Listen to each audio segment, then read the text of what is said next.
આ તરફ કમોસમી વરસાદ મુદ્દે કોંગ્રેસ પ્રવક્તા મનહરભાઈ પટેલે નિવેદન આપ્યું। કૃષિ મંત્રી અને સરકાર ખેડૂતો માટે વિરોધી ન બને। અતિવૃષ્ટિનો ભોગ બનેલા ખેડૂતોના ખેતર સાફ થઈ ગયા છે।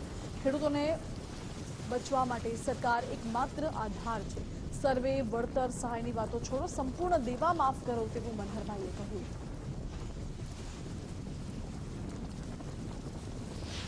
ગુજરાતમાં ઓક્ટોબર 2024 થી લઈ અને ઓક્ટોબર 2025 સુધી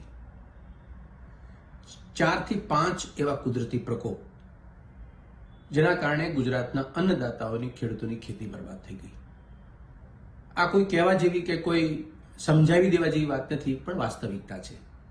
કશું હાથમાં નથી રહ્યું।